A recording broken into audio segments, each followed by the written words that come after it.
Every time we hail a taxi, whether it's on a rain-soaked curb at midnight or a bustling city square at noon, we enter an unspoken contract of trust.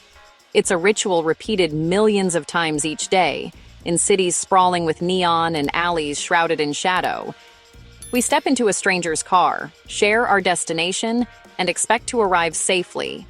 For a brief moment, we surrender control, placing our lives in the hands of someone we may never see again. This trust is the invisible glue holding together millions of rides each day. In New York alone, over 300,000 taxi trips happen daily. In Beijing, the number soars even higher. Each ride is a leap of faith, an act of hope that the world is, at its core, safe. We rarely question it until something goes wrong. Most rides end with a polite thank you, a door closing, and life moving on.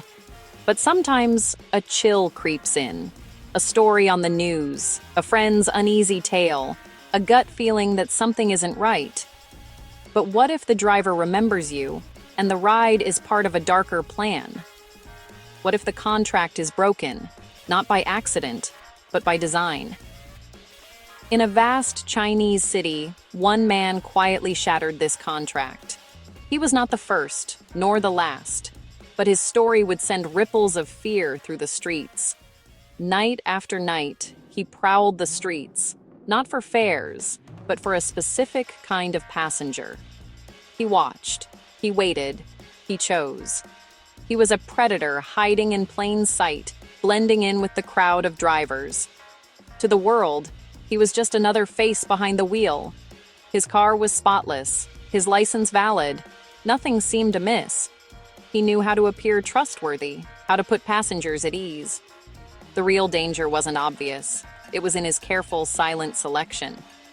He studied his passengers, searching for vulnerability, for opportunity. For months, no one noticed. He was just another driver, another night. The city moved on, unaware of the shadow in its midst. But beneath the surface, he was turning a symbol of safety into a weapon. The very thing meant to protect us became a tool for harm. This is the story of how trust became a trap, and how the unspoken contract, once broken, can never be the same. His name was Daniel. At least that's what the app said. In the digital world of ride-hailing, identities are as fluid as the data that powers them. To passengers, he was forgettable, polite, efficient, blending in. Just another face in the algorithm's endless shuffle. This normality was his camouflage, aided by the anonymity technology provides. Daniel knew the system inside out, especially its blind spots, those digital shadows where oversight faded. The app tracked completed rides, but not the ones he declined. That's where he hid, lost in the noise of thousands of daily cancellations. He'd accept a ride, approach, then cancel at the last second, leaving only a digital trace, easily overlooked. To the system, it was a minor blip. To Daniel, it was a calculated move. To Daniel, it was a test, a way to filter, to observe, to choose. He was building a mental map, layered with digital insights and real-world patterns. Which neighborhoods emptied after midnight, which bars had solo patrons who looked distracted or tired, easy to overlook, easier to target. His car became a mobile observation post, the city his hunting ground, and the app his accomplice. The danger wasn't in what he did, but in what he chose not to do, actions invisible to both passengers and the system.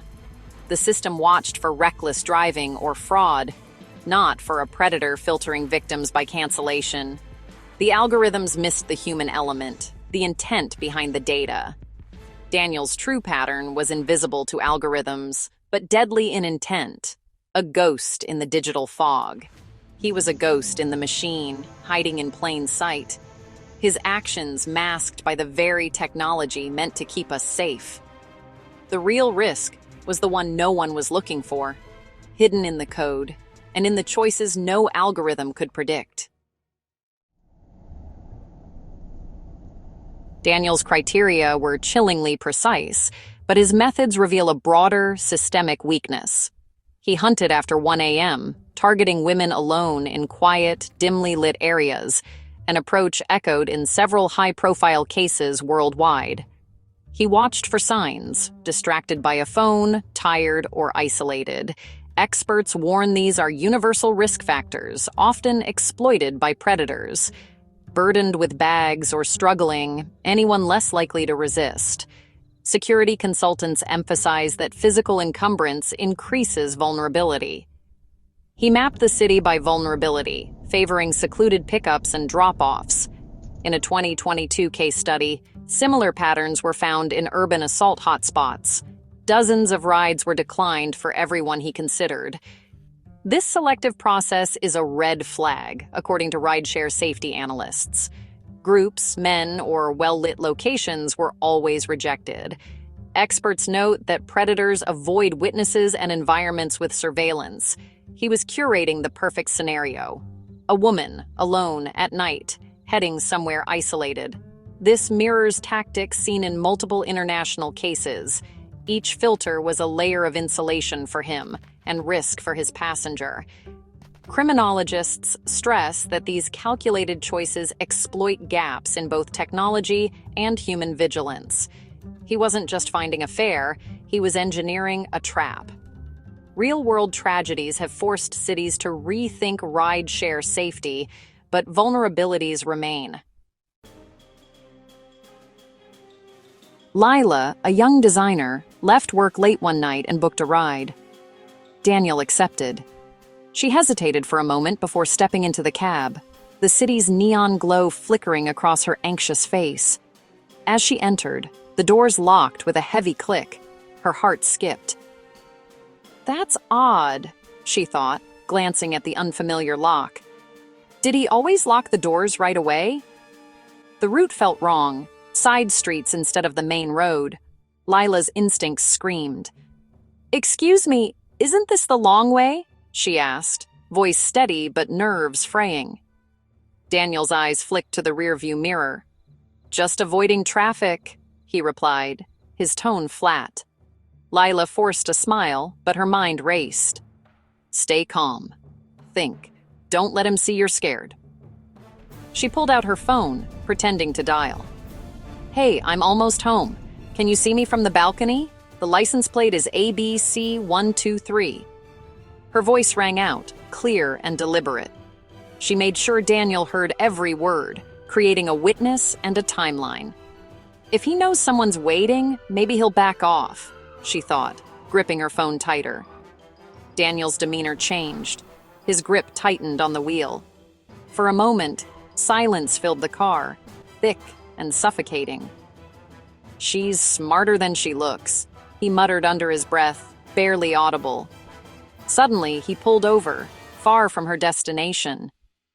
"This is as far as I go," he growled, eyes cold in the rear view. Lila's pulse thundered in her ears. "Don't freeze. Move." Lila bolted from the car, adrenaline surging. "Run! Don't look back!" She sprinted down the empty street, lungs burning, fear chasing her every step. She stopped, breathless, under a streetlight. Her hands shook. "I made it. I'm safe. But what if I hadn't?" Her quick thinking had turned the tables. He thought I was just another victim. He was wrong. She trusted her gut, and it saved her. The predator, exposed, retreated. "He won't try that again," she vowed. Lila's courage disrupted his ritual. Tonight, the hunter became the hunted. She wasn't just a passenger, she became his undoing. "I outsmarted him. I survived." In that moment, instinct was her shield. Trust yourself. Always. The ride ended, but the story was just beginning. This isn't over, she thought. Lila's report would unravel everything. He picked the wrong woman tonight. Sometimes survival is a battle of wits, and this time, Lila won. Lila's detailed report to the company and police included timestamps, text exchanges, and a full account of Daniel's suspicious behavior. Her complaint triggered a multi-agency investigation, with both law enforcement and company analysts collaborating for the first time.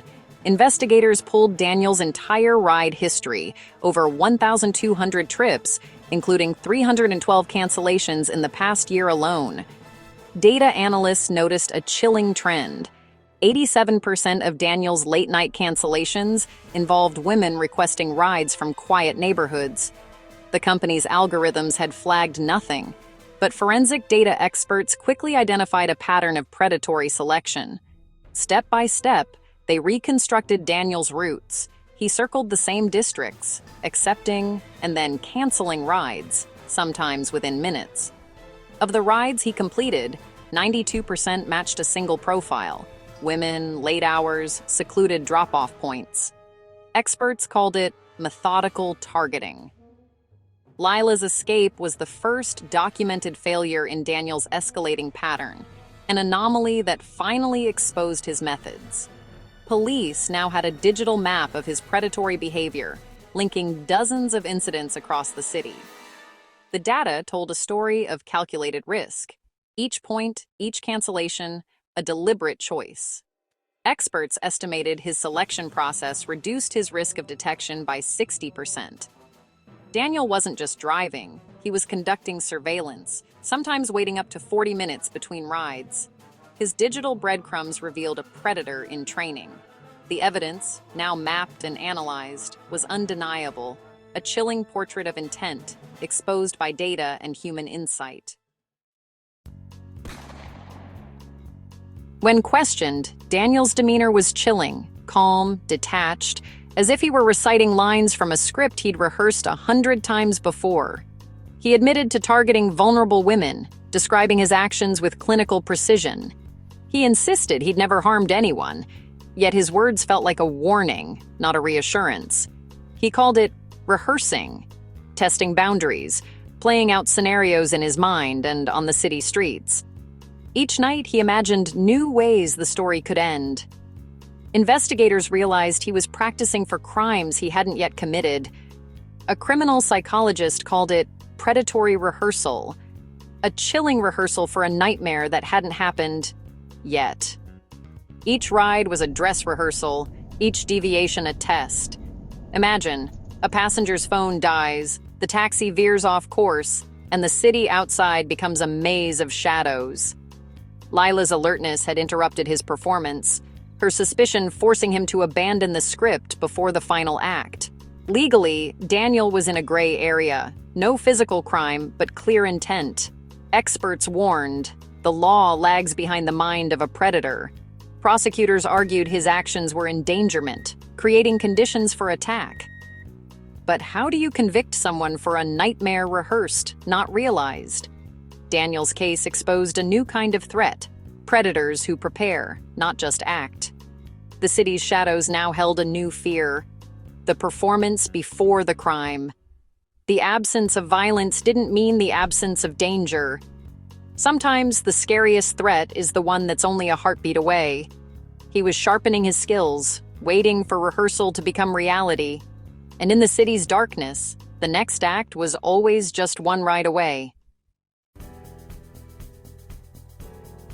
Daniel's story reveals the limits of modern security, but it also shines a light on the quiet strength within us all. Apps track rides, but can't sense intent or fear. Technology is a tool, but it can't replace the wisdom of our instincts. Algorithms missed Daniel's pattern. Only Lila's intuition saw the danger. I remember a night when my own instincts nudged me to take a different route home. Nothing happened, but the peace I felt was its own reward. Her survival was thanks to instinct, not technology. Each of us has a story, big or small, where listening to that inner voice made all the difference. That gut feeling, the hairs on your neck, the sense of wrongness, is ancient and powerful. It's a gift passed down through generations, a quiet guardian in uncertain moments. In a world of data, we must still trust ourselves. Intuition is not just a warning. It's a compass guiding us toward safety and peace of mind. Share ride details, pretend to call someone, check the driver and car. These small acts are lessons we pass on, building a culture of care and vigilance. Small actions create accountability and deter predators. They remind us that we are not powerless. We are participants in our own safety. True safety is a partnership. Better tech, serious policing, and empowered passengers. When we look out for each other, we create a safer world. Lila's courage is a reminder. Intuition saves lives. Her story inspires us to trust ourselves and to support one another. We must act on it, make noise, and never ignore that inner warning. Sometimes the bravest thing we can do is listen to ourselves and reach out for help. In the end, our sharpest weapon is our own instinct. It's a force that connects us, protects us, and reminds us of our strength. Trust it. Share your stories. Support each other. In the darkest moments, intuition lights the way. And together, we move forward with hope.